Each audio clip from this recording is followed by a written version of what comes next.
ধোয়া ওঠা গরম গরম চিতই পিঠা কার না পছন্দ। আর সেই চিতই পিঠাগুলো যদি হয় ভিন্ন ভিন্ন স্বাদের তাহলে কেমন হয়। আসসালামু আলাইকুম, স্বাগত কুকিং লাভার্স বিডির নতুন আরও একটি রেসিপি দেখার জন্য। আজকের পর্বে করে দেখাচ্ছি ডিম চিতই এবং ঝাল মশলাদার চিতই পিঠা। চালের গুঁড়ার ঝামেলা ছাড়াই তৈরি এই চিতই পিঠাগুলো যেরকম অসংখ্য ছিদ্রযুক্ত হবে সেরকম ফুলকোও হবে, আর খেতে তো বেশ মজাদার। আশা করছি আজকের রেসিপিটি ভালো লাগবে। চলে যাচ্ছি মূল রেসিপিতে। আমি সাধারণত চিতই পিঠাটা চালের গুঁড়া দিয়ে না করে এরকম চাল ভিজিয়েই করি। প্রথমে একটা মিক্সিং বলে নিচ্ছি 1.5 কাপ পোলার চাল। আপনারা যে কোনো প্রকার আতপ চাল দিয়েই করতে পারবেন। আতপ চাল হচ্ছে যে চালগুলোকে সিদ্ধ না করে সরাসরি ধান থেকে চাল তৈরি করে নেওয়া হয়। 1.5 কাপ আতপ চালের জন্য দিয়ে দিলাম 1.25 কাপ সিদ্ধ চাল বা ভাতের চাল। ভালো করে মিশিয়ে নিলাম। আমি যে দুধ চিতই পিঠা তৈরি করেছিলাম সেখানে আমি কিন্তু পোলার চাল ব্যবহার করিনি, আতপ চালই ব্যবহার করেছিলাম। এবার কুসুম গরম পানি দিয়ে দিচ্ছি। পানিটা হালকা কুসুম গরম না, আবার ফুটন্ত গরমও না, এরকম আঙ্গুল দিয়ে খুব বেশি সময় রাখা যায় না। এবার চালগুলোকে আমি ভিজিয়ে রাখবো 2 থেকে 3 ঘন্টার জন্য। এর বেশি সময় ভিজিয়ে রাখার দরকার হয় না। 2 থেকে 2.5 ঘন্টা পরে আমি চালগুলোকে নিয়েছি, আর দেখতে পাচ্ছেন চালগুলো কিন্তু এখন রংটা পরিবর্তন হয়ে সাদাটে হয়ে গেছে আর বেশ অনেকখানি ফুলেছে। চালগুলোকে খুব ভালো করে ধুয়ে পানি ঝরিয়ে নিব। এবার এই পানি ঝরানো চালগুলোকে একটা ব্লেন্ডারের মধ্যে নিয়ে নিচ্ছি। আমি 2 বারে চালগুলোকে ব্লেন্ড করে নিব। চালের সমান সমান করে কুসুম গরম পানি দিয়ে দিলাম।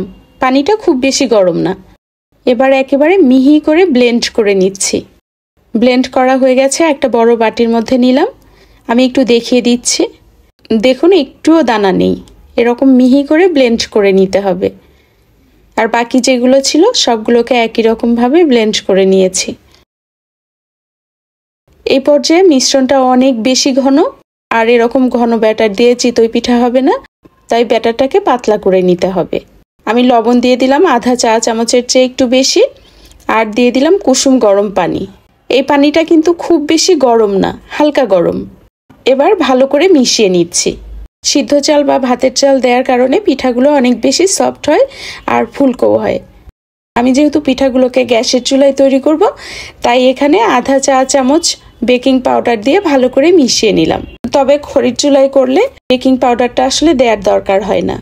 দেখতেই পাচ্ছেন পিঠার ব্যাটারটা কিন্তু খুব বেশি ঘন না, এরকম পাতলা করেই করে নিতে হবে। সবকিছুকে খুব ভালো করে মিশিয়ে চলে যাচ্ছে পিঠাগুলোকে তৈরি করার জন্য। চুলায় আগেই একটি লোহার কড়াই বসিয়ে দিয়েছি। খুব ভালো মতো গরম করে নিতে হবে। কিছুটা ব্যাটার দিয়ে সঙ্গে সঙ্গে ঢাকনা দিয়ে দিলাম। আর চুলার আঁচটা একেবারে কম না, আবার অনেক বেশিও না। দেখেই নিশ্চয়ই বুঝতে পাচ্ছেন, যখন পিঠার চারপাশে এরকম ছিদ্রযুক্ত হবে আর মাঝখানটা একটু কাঁচা থাকবে, এই অবস্থায় এখানে একটা ডিম দিয়ে দিলাম। আর ডিমের জন্য সামান্য একটু লবণ দিলাম। ঢেকে দিয়ে অপেক্ষা করছি 1 থেকে 1.5 মিনিটের জন্য। দেখুন পিঠাটা ভালো মতো ফুলেছে। ডিমের কুসুমটাকে যদি আরও একটু শক্ত করতে চান তাহলে আরও কিছুটা সময় রেখে দিতে হবে। একটা পিঠা নামিয়ে নিয়ে কড়াইটাকে কিন্তু আবারও তেল দিয়ে একটু মুছে নেবেন, তাহলে পিঠাগুলো সহজেই উঠিয়ে নেওয়া যাবে। আরও একটি ডিম চিতই একই রকমভাবে ভেজে নিচ্ছি।